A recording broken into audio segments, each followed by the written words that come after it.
News 42 Kannada.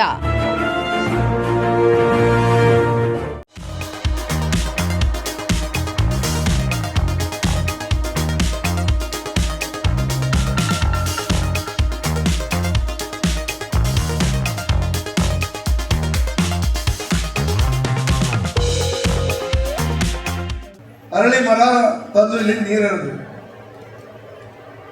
ಆತ್ಮಸಾಕ್ಷಿ ಅಂತ ಹೇಳಿ ನನ್ನನ್ನು ಸೇರಿದಂತೆ ನಮ್ಮ ಮನೆ ಹತ್ರ ಯಾರು ಅರಳಿ ಮರ ನೆಟ್ಕೊಂಡಿದ್ದಾರೆ. ಊರುಗಳಲ್ಲಿ ಒಂದೊಂದು ಅರಳಿ ಮರ ನೆಟ್ಟಿದ್ದೇವ. ಹಾಗಾದ್ರೆ ಸಿದ್ಧಾಂತಕ್ಕೆ ವಿರುದ್ಧವಾಗಿ ನಾವು ಹೋಗ್ತಿದ್ದೀವಲ್ವಾ? ಬೌದ್ಧ ಸಿದ್ಧಾಂತವನ್ನು ಅಳವಡಿಸ್ಕೋಬೇಕು ಅನ್ನೋದ ಇಲ್ಲಿ ಹಾಡು ಹೇಳ್ತಾ ಇದ್ದಾರೆ ನಮ್ಮ ಚನ್ನಪಟ್ಟ ಸಹೋದರರು. ಪಾಪ ಬಡಿತಿರ್ತಾರೆ, ಕೂಗ್ತಿರ್ತಾರೆ, ನಾವು ಕೇಳ್ತಿರ್ತೀವಿ, ಚಪ್ಪಾಳೆ ಹೊಡಿತಿರ್ತೀವಿ. ಸಿದ್ಧಾಂತಕ್ಕೆ ನಾವ್ಯಾರು ತಲೆ ಬಾಗ್ಲೇ ಇಲ್ಲ. ಬಾಬಾ ಸಾಹೇಬ್ರನ್ನ ಸುಮ್ಮನೆ ಅಷ್ಟಕ್ಕೆ ಸೀಮಿತ ಮಾಡಿದ್ದೀವಿ. ದಯಮಾಡಿ ವಿದ್ಯಾವಂತರಾದಂಥ ನೀವುಗಳು ವಿದ್ಯಾವಂತರಾದ ಜೊತೆನಲ್ಲಿ ಉದ್ಯೋಗಸ್ಥರಾದ ನಿಮ್ಮ ರೀತಿಯೇ ವಿದ್ಯಾವಂತರು ಸಾಕಷ್ಟು ಜನ ಉದ್ಯೋಗ ಇಲ್ದೇನೆ ಇದ್ದಾರೆ. ಈಗ ನಮ್ಮ ಫೀಲ್ಡ್ ಆದ್ರೂ ಕಾಂಪಿಟೇಟಿವ್ ಫೀಲ್ಡ್. ನಿಮ್ಮಲ್ಲಿ ಉದ್ಯೋಗದ ವಿಚಾರದಲ್ಲಿ ನಿಮಗೆ ಸಿಗ್ಬೇಕಾದಂತ ಹಕ್ಕು ಇನ್ನೂ ಪೂರ್ಣ ಪ್ರಮಾಣ ನಿಮ್ಗಂತಲ್ಲ, ಈ ಸಮಾಜಕ್ಕೆ ಸಿಗ್ಬೇಕಾದ ಪೂರ್ಣ ಹಕ್ಕು ಸಿಕ್ಕಿಲ್ಲ. That is what backlog. Backlog ಅನ್ನುವಂಥ ಅರ್ಥನ ಅಧಿಕಾರಿಗಳಿಗೆ ತಿಳಿಸಿ ಸುಸ್ತಾಗಿದ್ದೀನಿ ನಾನು. ರೋಸ್ಟ್ ಆದ್ರೂ ಬಿಡಿ, ಗೊತ್ತಿದೆ ಎಲ್ರಿಗೂ. What you mean by backlog? Backlog ಇಲ್ಲ ಸರ್. ಸೋಷಿಯಲ್ ವೆಲ್ಫೇರ್ ಇಂದ ರಿಪೋರ್ಟ್ ತರಿಸ್ಕೊಟ್ರು, ಬ್ಯಾಕ್ಲಾಗ್ ಇಲ್ಲ ಸರ್.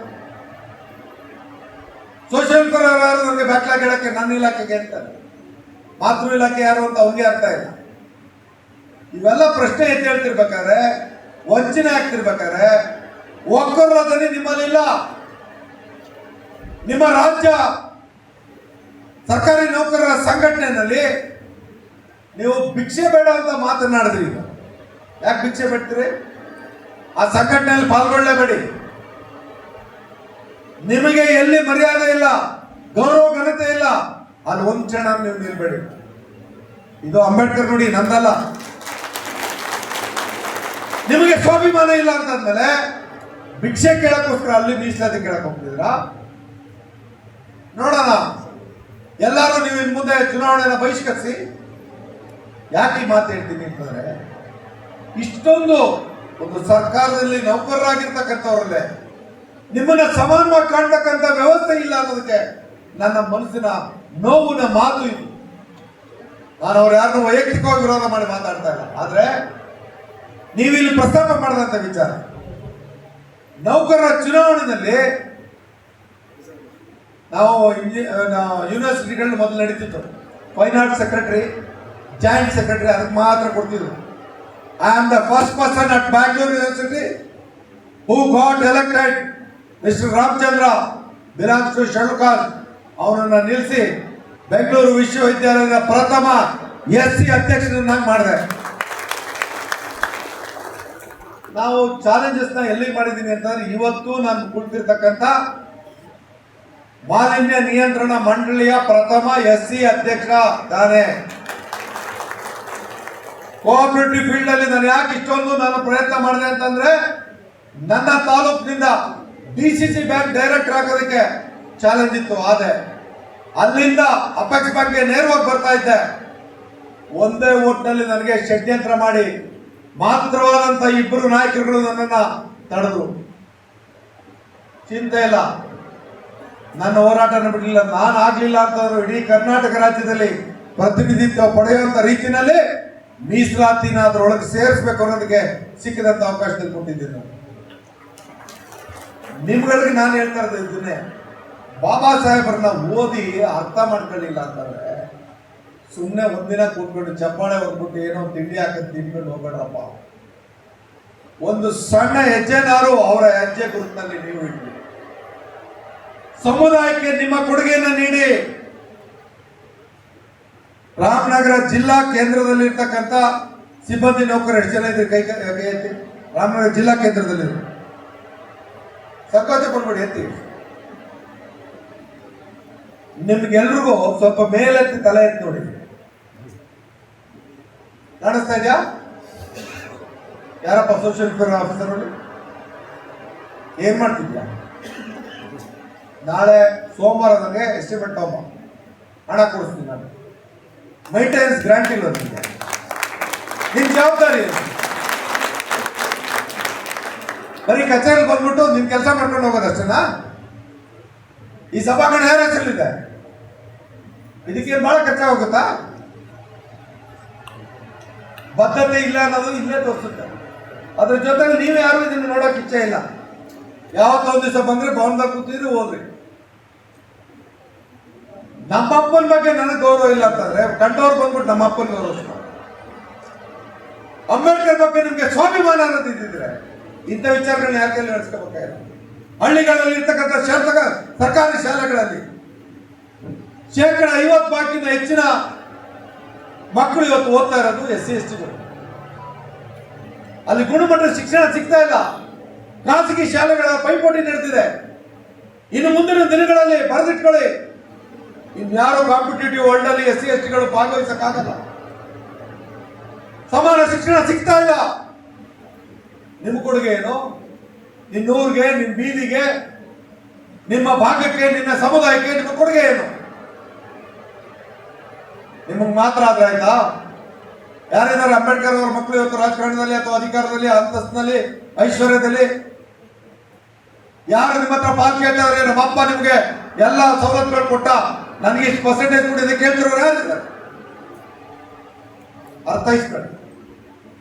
ಒಗ್ಗೂಡ್ತಕ್ಕಂಥ ವಿಚಾರ ಭಾವನಾತ್ಮಕವಾಗಿ ಅನ್ನೋದಕ್ಕಿಂತ ಅರ್ಥಪೂರ್ಣವಾಗಿ ಬಾಬಾ ಸಾಹೇಬ್ರ ವಿಷಯಾಧಾರಿತವಾಗಿ ನಾವು ಆಗ್ಬೇಕಾಗಿದೆ.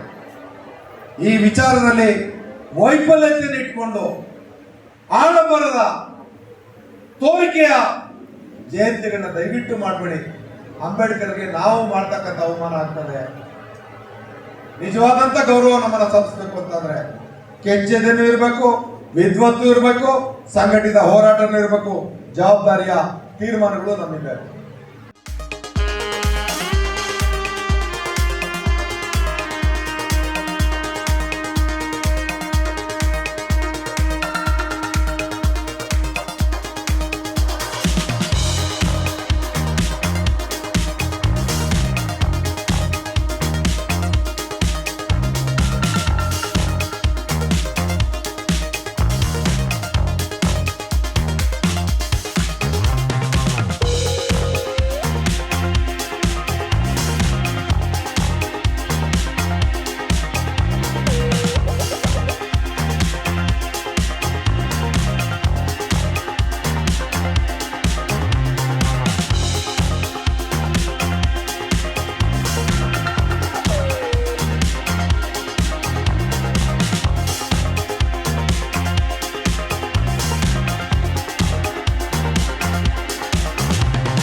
ನ್ಯೂಸ್ 42 ಕನ್ನಡ.